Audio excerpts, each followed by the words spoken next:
Bueno, como se decía en la presentación, estoy en proceso de hacer mi tesina de grado para recibirme. Y estos son los avances que he tenido hasta el momento que quería presentarles. Voy a salir de pantalla completa. Bien.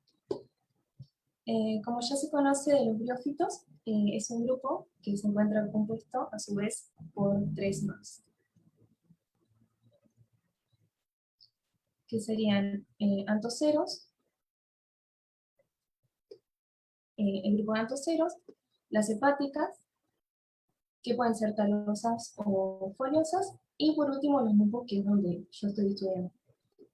En cuanto a las briófitas en general, como se conocen, carecen de un sistema vascular, por lo tanto pueden hidratarse y deshidratarse con mucha facilidad, ya que la difusión de agua se lleva a través de la célula. Además, tiene la capacidad de colonizar la mayor parte de los ambientes, solamente no se encuentra en mares y océanos, pero en general en cualquier sitio donde haya humedad y sombra, digamos, van a estar presentes, ya sea en mayor o menor medida dependiendo de la condición microclimática. Además, tienen la capacidad de ser unas plantas pioneras en suelos que son relativamente nuevos o que están erosionados y no presentan otro tipo de vegetación. Ellos son los que inician primero una colonización de esa área, fijando el suelo y permitiendo después a su vez que otras plantas moleculares puedan ingresar a ese sector. Además funcionan como capas para semillas de otras plantas musculares para que puedan crecer, y se las utiliza mucho en el caso de hábitat para microorganismos pequeños y también como alimento. También aves lo utilizan para hacer nidos y mamíferos lo utilizan para la construcción de sus madrigueras. Como particular, los musgos, a su vez en este caso, se diferencian del resto por la presencia de tallos y hojas. Esta es la diferencia principalmente de las hepáticas talosa y de los antoceros. Las hepáticas foliosas comportan también esta característica. Pero otra cosa que sí ya se diferencia mucho es la presencia de un opérculo, que puede ser dehiscente o indehiscente, y además la presencia de un peristoma. El caso del peristoma, en muchos casos, no está presente, pero es una característica bastante particular de ellos, que puede ser a su vez simple, doble o ser rudimentario. En cuanto al área de estudio, en términos generales, vamos a comenzar con lo más general, que sería el río Paraná. Este río nace en la confluencia de los ríos Paranaíba y Grande en Brasil. Desde allí se extiende, pasando por Brasil, Paraguay y finalmente por Argentina. El sector que transcurre desde su nacimiento hasta la confluencia con el río Paraguay, ¿sí? No te preocupes, creo que uno de los ingresantes, bueno, entró con el audio perdido, pero ya lo arreglamos. Sigue, prosigue. Bien, gracias. Bien, este sector inicial es lo que se conoce como Alto Paraná. Es una zona que abarca 1.550 kilómetros aproximadamente. Presenta mayor modificación antrópica, ya que se han creado represas en esos sectores para el aprovechamiento, porque es una zona donde antiguamente presentaba muchos saltos y cascadas o rápidos en esa parte, entonces se lo aprovechó creando represas, eso modificó mucho el ambiente, que se terminó inundando mucho esa parte, y además se han desmontado mucho los bosques que están aledaños al río para la creación de agricultura y también la cría de ganado. Después en el sector que va desde la confluencia del río Paraguay hasta la ciudad de Diamante, que se encuentra en la parte de Entre Ríos, forma lo que se conoce como el Paraná Medio. Este sector abarca 722 kilómetros, es un curso mucho más lento que el anterior como lo era originalmente, y ahí ya empieza a haber deposición de sedimentos que va transportando el río. Por ello se forma lo que se conoce como la llanura aluvial, que es el sector en donde realicé yo mi investigación, y se caracteriza mucho este sector porque cambia mucho. Puede haber, según los flujos de crecidas o las sequías, se modifica mucho el ambiente, sobre todo en las zonas más bajas. Y después, desde la ciudad de Diamante hasta la confluencia, o mejor dicho, la desembocadura con el río de la Plata, se forma lo que se conoce como Paraná Inferior. Este sector ya son de 298 kilómetros. Y dentro de Argentina es una zona más antropizada, principalmente porque hay puertos en ese sector, hay mucho tráfico en el río. Además también que hay campos de cultivo y todo en ese sector.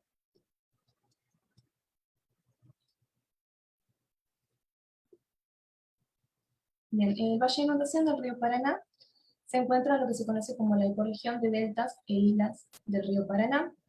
En este sector o delta se conoce, la ecorregión se caracteriza por la presencia de numerosos humedales, son básicamente cuerpos o sectores, áreas donde se inundan de manera periódica o permanente. Se puede considerar azonal esa ecorregión porque es muy cambiante, de acuerdo con el pulso de inundaciones y sequías que hay. Y clima característico, si bien es templado medio, por la presencia de cuerpos de agua que hace que haya mayor humedad en ese sector, se vuelve también con características subtropicales húmedas.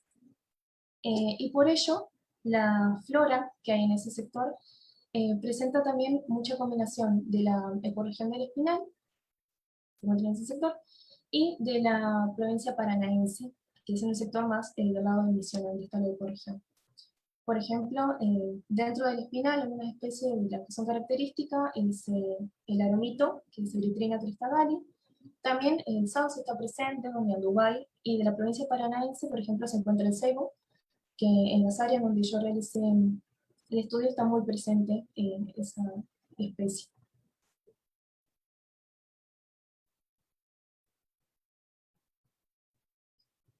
Bien, el valle de inundación tiene un gran número de deltas interiores. Dentro de ello, uno de los más importantes es el delta del arroyo Leyes, que está en la confluencia, o en la desembocadura, mejor dicho, de los arroyos Leyes, Potrero y el complejo Capón, Leyes y Tubo. Aquí tenemos Capón, Leyes y de la laguna Setúbal.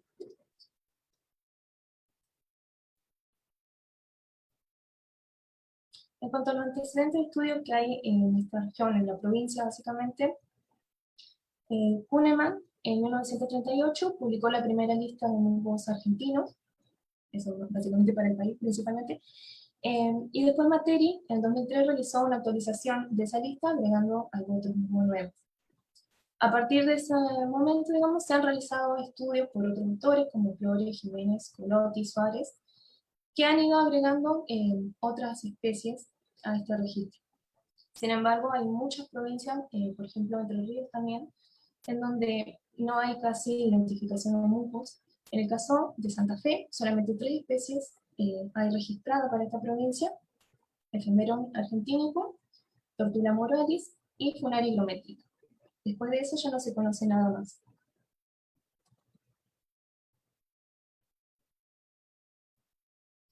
La Reserva Ecológica de la Ciudad Universitaria y la Reserva de Uso Múltiple de los Ceibos son los lugares donde yo realicé el estudio. De la Reserva Ecológica es un estudio que hice anteriormente, no es lo que estoy haciendo ahora en este momento, pero también son nuevos registros en ese caso. La Reserva Ecológica básicamente se encuentra en la parte donde está la Ciudad Universitaria, en la facultad, y si bien está mucho más cerca de un curso de agua por modificación, digamos, antrópicas, se ha logrado que no haya cursos de agua en ese sector, entonces no es muy cambiante y es bastante similar en cuanto a la geografía que tiene a la reserva de uso múltiple de ceibo que se encuentra acá en la Yucutré, cerca de eso. Bueno, como se puede ver en estas imágenes, presenta mucha vegetación que son enredaderas en esos sectores. Ahí se puede ver en esta parte.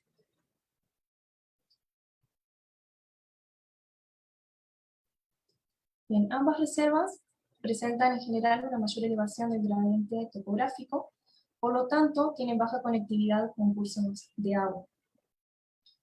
Salvo que haya inundaciones que sean muy grandes, digamos, no va a haber modificación en general de esa vegetación, por lo tanto la tasa de reemplazo es muy baja y hay mayor complejidad de especies, mayor interacción entre diferentes especies vasculares.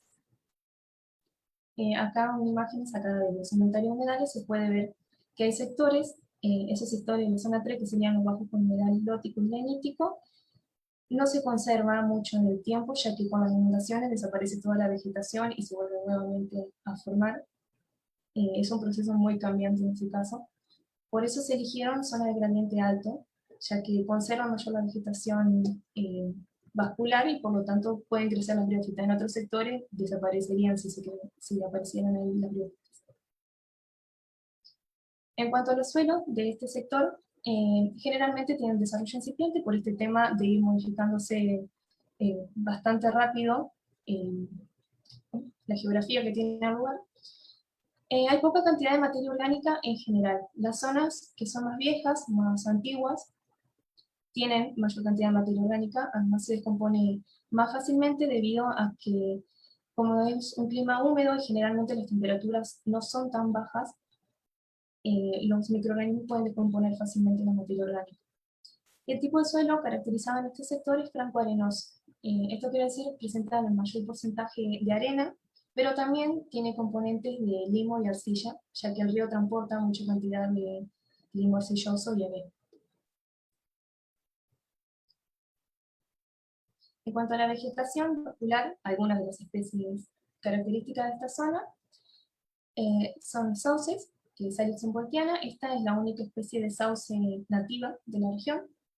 También se encuentra el aromito, que acá se acaben, el ceibo, sangre de drago, también está el curupí, el timbo blanco es otra de las especies bastante características de esta zona, la zarzaparrilla colorada también se encuentra.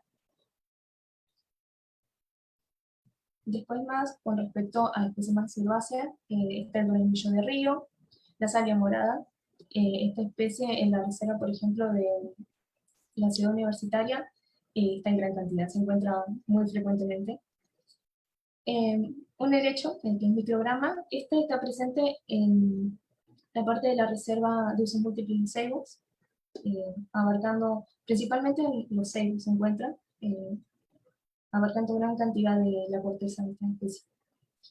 También está la campanilla, se puede encontrar el hicipo de leche, el ducuyá, que es muy característico de la zona, y la flor de Santa Lucía también es otra especie bastante común en este sector. Bueno, en cuanto a la metodología que se utilizó, se realizaron salidas periódicas para hacer la recolección de las muestras. Las mismas, al recolectarse, se trataron de no dañar la estructura de los mismos, por lo tanto, en el caso de las que eran epífitas, se sacó con un pedazo de corteza, y bueno, de las terrestres se sacó con un pedazo de tierra que venía. Las mismas fueron colocadas en sobres de diario, se anotaron las coordenadas en las cuales se encontraba, si en el caso eran epífitas, sobre qué especie de árbol se encontraba y vegetación circundante de la zona. Después se procedió a su vista en el laboratorio, se realizaron cortes de los mismos para ver la estructura interna de las briófitas. En el caso de los cortes se utilizó hoja de afeitar con la técnica de mano alzada y bibliografía. En este caso, como no hay ninguna clave que sea de Argentina, principalmente se utilizó claves de Estados Unidos, aunque también de otros sectores. En cuanto a los resultados que se obtuvieron, las especies que se han logrado identificar hasta el momento, está Fabronia cellaris. En este caso, se puede observar, como era una asociación, esto va a quedar tapado. Bien. Ahí se ve cómo es la planta en el estado natural, como se la ve normalmente. En este caso estaba sobre la corteza de un ceibo, no, de un aromito, perdón. Acá se puede ver la hoja, o filirio también llamado en este caso, que se caracteriza porque los márgenes en general en la misma planta pueden ser lisos o tener así una dentición irregular.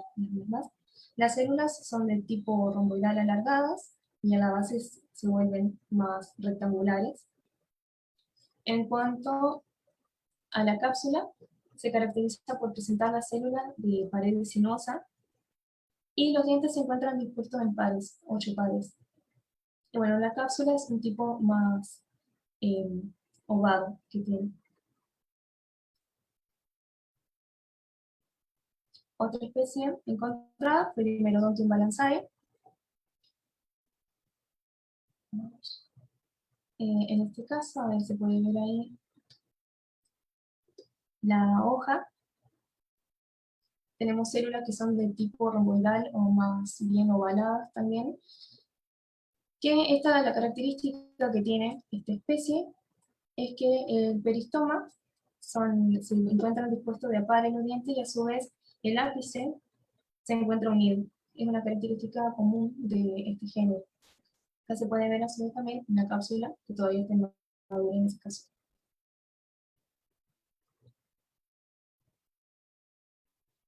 Otra especie encontrada, Dimerodontium mendozense. Esta es muy parecida a la anterior. Básicamente la principal diferencia que tiene es en el ancho de la costa, que se puede ver acá, el cual es de menor tamaño, presenta de 15 a 20 micrómetros de ancho, a diferencia de Dimerodontium balanzae, que era el anterior, el cual tiene de 20 a 40 micrómetros de ancho. Y además, la altura o el largo de la hoja es un poco menor que el anterior. También el tipo de células son bastante redondeadas o romboidales. En el caso de los dientes, también presenta esa unión en la parte apical, sin dientes papilosos, y la cápsula también es muy parecida a la anterior. Cematophyllum supinatum, otra de las especies encontradas. Esta se caracteriza porque a simple vista, se puede ver ahí, presenta las ramificaciones recurvadas, una característica bastante común de esta especie. A su vez, en la hoja se puede ver que algunas de ellas, pero no todas, presentan una costa doble, ahí apenas se ve la sombra.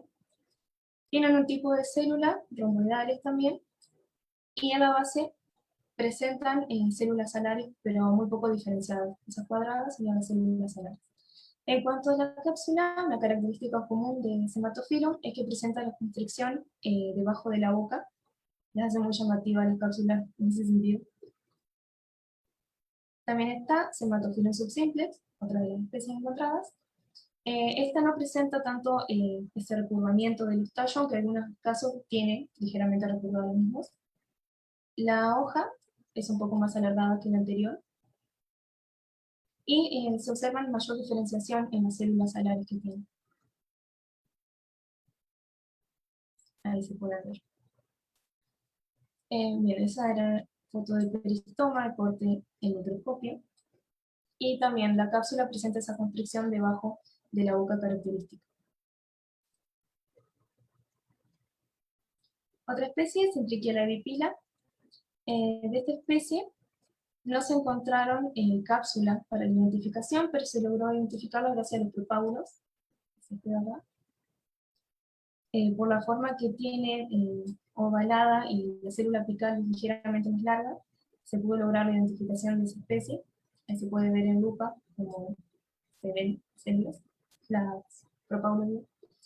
La hoja, bueno, básicamente se caracteriza por presentar una arista y esa parte hialina, que en general está bastante diferenciada. Hay algunas hojas que solamente son verdes completas, pero las más viejas en general tienen este sector hialino. Y bueno, en células son más tipo fusiformes y bueno, presentan papilas. Otra especie, Tortellomilis.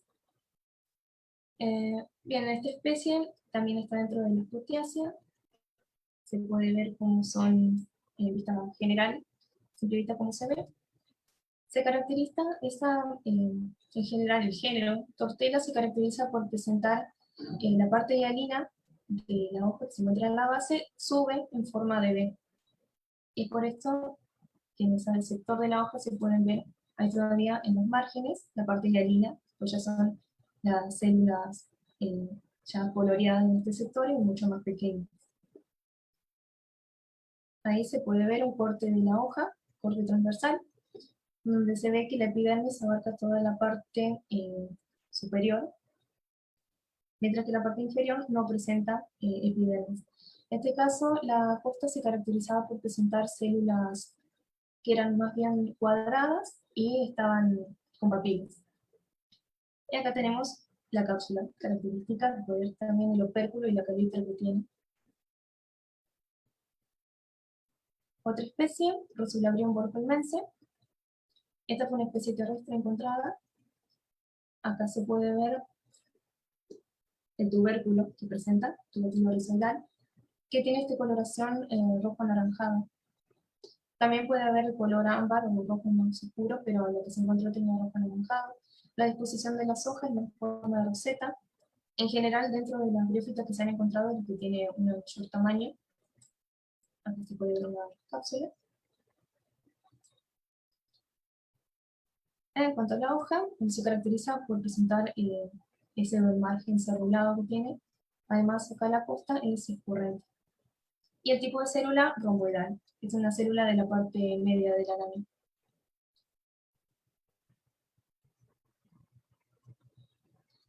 Bien, Piscomitrum piriforme. Este también, otra especie terrestre que se encontró.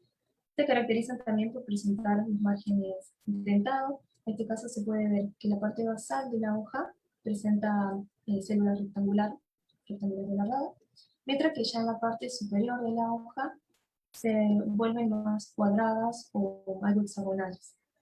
Y ahí en los márgenes se puede observar bien cómo se forma la dentición. Un corte de la hoja, un corte transversal, y el tipo de cápsula que presentan. Esto se caracteriza porque no presenta un peristoma, sino que es, así como se ve, es la cápsula. Tiene más forma de uno. Otra especie, Procladium microphyllum. Bien, esta especie se caracteriza por la presencia de papilas también. Voy a ver el corte transversal de la hoja. En esta parte se pueden ver cómo se marcan las papilas en el corte transversal. Es una especie que se ha encontrado tanto en suelos como en troncos que se han caído, están en decomposición. Se puede ver la cápsula cuando todavía está madura, ya madura, la caliptra.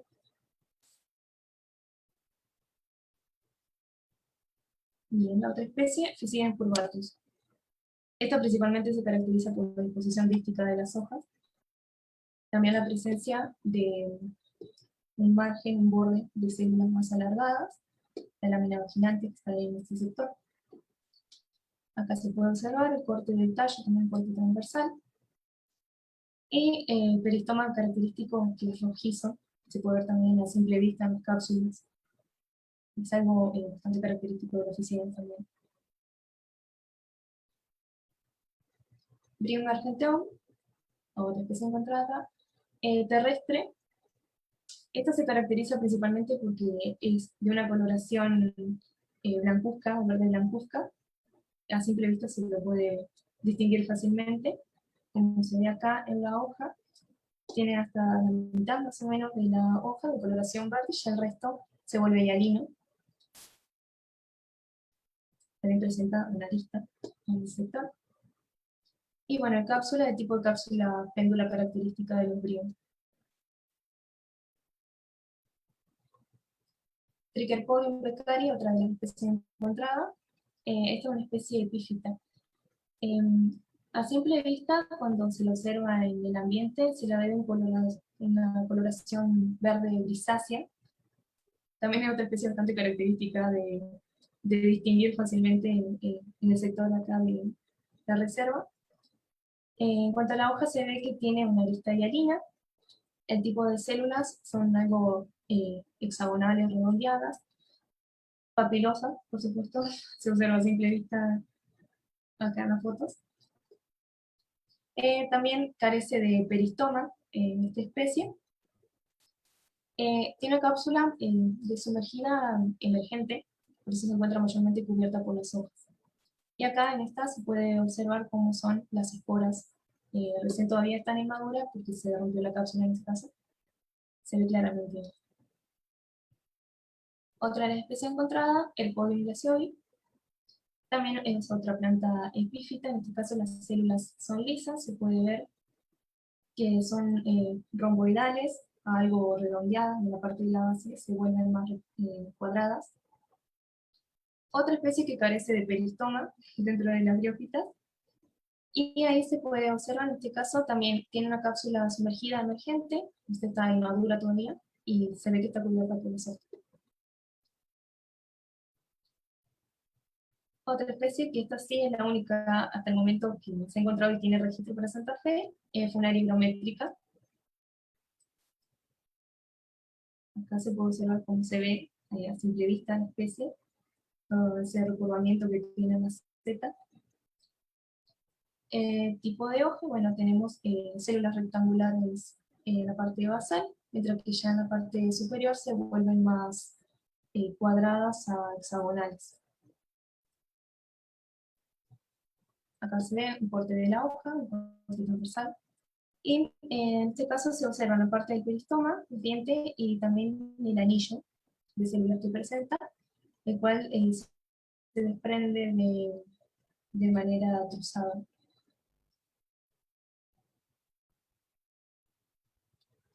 Bien, la última especie hasta el momento encontrada, Stereophyllum radiculosum, otra planta epífita que se ha encontrado.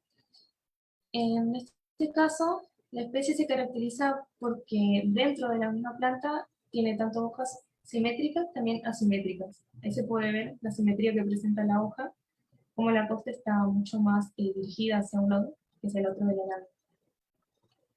Tipo de células también romboidales, márgenes ligeramente aserrados en la parte apical, un corte transversal de la hoja, ¿qué pasó? Y bueno, acá tenemos la cápsula también del peristoma doble.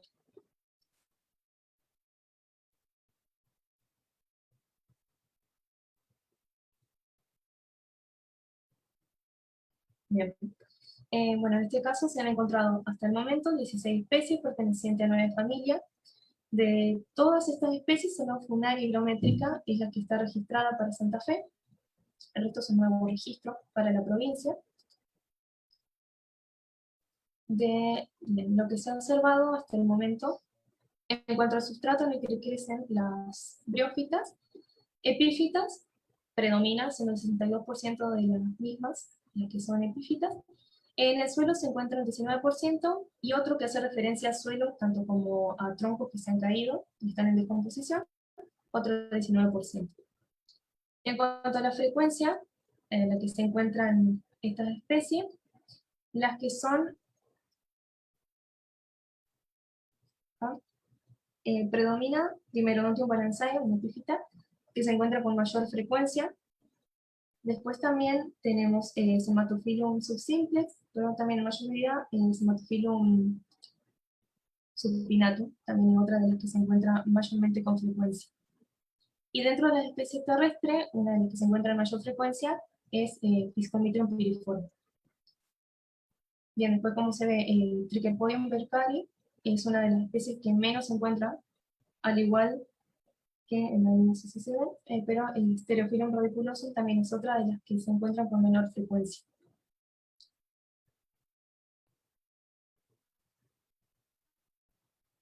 Bien, dentro de las epífitas, en cuanto a la cobertura que presentaban en los árboles, Dimerodontium balanzae es la especie que se encuentra cubriendo la mayor parte de la corteza, seguido por Somatophilum subsimplex y Somatophilum supinatum.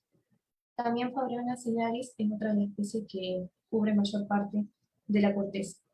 Trichopodium becari, a la vez que se encontró muy poco, generalmente estaba en zonas de la reserva donde no había casi intervención humana, porque la primera parte de la reserva se encuentra más afectada por la intervención del hombre, mientras que la parte final de la reserva también no intervenida, y ahí es donde se encontraba tanto Trichopodium becari como Stereophyllum radiculoso, otra de las especies.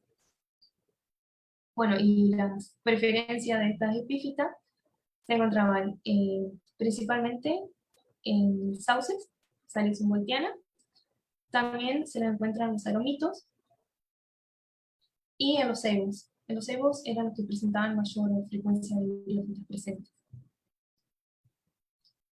Aún así había sectores en donde, por ejemplo, en el caso de la reserva de la ciudad universitaria, a pesar de que característicamente están en esta zona, las briófitas no se encontraban, estaba todo el tronco sin ningún tipo de flora epífita en ese sector. Se puede ver del sauce y la corteza también, donde no había. Lo cual se puede considerar a diferentes factores como la luminosidad, la humedad en la que se encuentran, y por eso no deciden crecer en esa parte. En cuanto a las briófitas terrestres, se encontraban principalmente en este sector de los suelos donde no había mucha cobertura de otro tipo de vegetación, entonces no le bloqueaban tanto la luz a esas briófitas. En los márgenes acá de los senderos era donde principalmente se encontraba este tipo de briófitas. Ya en zonas donde hay una mayor cantidad, ya sea de vegetación, este tipo de vegetación o arbórea, casi no se encontraba presencia de briófitas terrestres.